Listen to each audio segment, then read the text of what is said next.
দর্শক, দেশের বিভিন্ন স্থানে নানা দাবিতে বিক্ষোভ মিছিল, র্যালি, সংবাদ সম্মেলন ও মানববন্ধন অনুষ্ঠিত হয়েছে।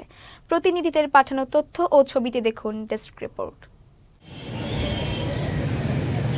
জাতীয় পরিচয়পত্র নতুন কমিশন স্থানান্তরের প্রতিবাদে রাজশাহীতে মানববন্ধন করেছেন নির্বাচন কমিশন অফিসার্স অ্যাসোসিয়েশন।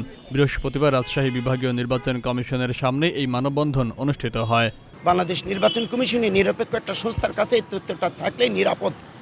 বগুড়া সোনাতলায় জাতীয় পরিচয়পত্র পরিষেবা নির্বাচন কমিশন থেকে নতুন কমিশনের কূট পরিকল্পনার বিরুদ্ধে মানববন্ধন ও অবস্থান কর্মসূচি পালন করেছে উপজেলা নির্বাচন অফিস। বৃহস্পতিবার সকালে উপজেলা নির্বাচন অফিস চত্বরে এই কর্মসূচি পালন করেন তারা। ঠাকুরগাঁওয়ের পীরগঞ্জে জমির সীমানা দখল করার প্রতিবাদে সংবাদ সম্মেলন করেছেন আনিসুল হক নামে এক অবসরপ্রাপ্ত ভূমি সহকারী কর্মকর্তা। বুধবার পীরগঞ্জ প্রেস ক্লাব সভা কক্ষে এক সংবাদ সম্মেলনে এমন অভিযোগ করেন তিনি।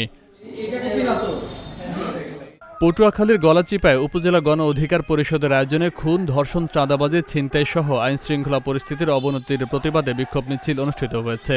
বৃহস্পতিবার উপজেলা অফিসার্স ক্লাবের সামনে থেকে একটি বিক্ষোভ মিছিল বের করা হয়। পঞ্চগড়ে মিন্টু ও তার স্ত্রী জনি বেগম কর্তৃক বিলকিস বেগমের ওপর হামলা, মারপিট ও হত্যার হুমকির প্রতিবাদে সংবাদ সম্মেলন করেছে ভুক্তভোগী পরিবার। বৃহস্পতিবার দুপুরে পঞ্চগড় শহরের ডোকরোপাড়া রফিকুলের বাসায় সংবাদ সম্মেলন করেন ভুক্তভোগী পরিবারের সদস্যরা। আগামী 15 মার্চ জাতীয় ভিটামিন এ ক্যাম্পেইন উপলক্ষে পটুয়াখালীতে সিভিল সার্জন কার্যালয়ের আয়োজনে সাংবাদিকদের সাথে সংবাদ সম্মেলন অনুষ্ঠিত হয়েছে। বৃহস্পতিবার সিভিল সার্জন কার্যালয়ে সংবাদ সম্মেলন অনুষ্ঠিত হয়।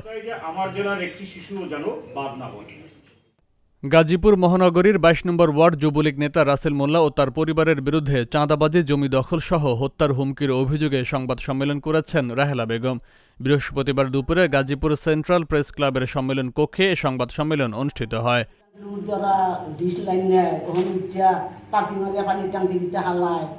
রংপুর সিটি কর্পোরেশনের উদ্যোগে জাতীয় ভিটামিন এ ক্যাম্পেইন উপলক্ষে সংবাদ সম্মেলন করেছেন রংপুর সিটি কর্পোরেশন প্রধান নির্বাহী কর্মকর্তা উম্মে ফাতিমা। বৃহস্পতিবার সকালে রংপুর সিটি কর্পোরেশন হলরুমে সংবাদ সম্মেলন অনুষ্ঠিত হয়। সকাল 8টা থেকে বিকাল 4টা পর্যন্ত মোট 1,33,500 জন শিশুকে ভিটামিন এ ক্যাপসুল খাওয়ানো হবে। নোয়াখালীতে জাতীয় ভিটামিন এ প্লাস ক্যাম্পেইন উপলক্ষে সংবাদ সম্মেলন অনুষ্ঠিত হয়েছে। বৃহস্পতিবার সকালে জেলা সিভিল সার্জন কার্যালয়ের হলরুমে সংবাদ সম্মেলনে উপস্থিত ছিলেন জেলা civil surgeon doctor Mariam Simi. Faisal Mahmud, channel S news desk.